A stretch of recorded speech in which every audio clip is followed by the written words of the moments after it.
ലുക്കേ മാറി. എത്ര ദിവസം ഇങ്ങനെ കണ്ടിട്ടില്ലേ? നിങ്ങൾക്ക് ചെറുതായതുപോലെ തോന്നുന്നു.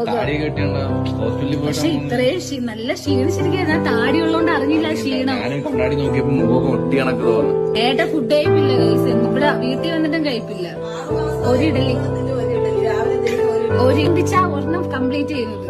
ഫുഡ് കഴിക്കുന്നതും കുറച്ച് കുറവാണ്, സമയത്തൊന്നും കഴിക്കുന്നില്ല. അതുകൊണ്ട് തന്നെ നല്ല മെലിഞ്ഞു പോയിട്ടുണ്ട് ഞാൻ. എനിക്ക് ഏതാണ്ട് 68 കിലോ അടുപ്പിച്ചുണ്ടായിരുന്നു. അതിൽ നിന്ന് ഞാൻ ഷുഗർ കട്ടൊക്കെ ചെയ്ത് സ്വിച്ചായി. അപ്പൊ ഞാൻ ഡെയിലി വന്ന് വെയിറ്റ് നോക്കാറുണ്ട്. അപ്പം ഇന്നലത്തെ വെയിറ്റ് 62ആയിരുന്നു. 61. മൊത്തത്തിൽ ഒരു മാനത. ഞാൻ കുറച്ചു നേരം പോയി പുസ്തകം വായിക്കാം. എനിക്ക് പുതിയ പുതിയ ശീലങ്ങളൊക്കെ ഞാൻ തുടങ്ങിയിട്ടുണ്ട്. ഞാൻ പറഞ്ഞ നല്ലൊരു ഐഡിയ ഇല്ലേ? അമ്മ പറഞ്ഞിരുന്നതാണ് പുസ്തകമൊക്കെ വായിക്കണം. വായിക്കുമ്പോൾ നമുക്ക് ഉറങ്ങുന്നു. മെയിനായിട്ട് കുറച്ച് ഓവർ തിങ്കിങ് കൂടുതലാണ്. അപ്പോഴത്തേക്ക് നമ്മൾ വെറുതെ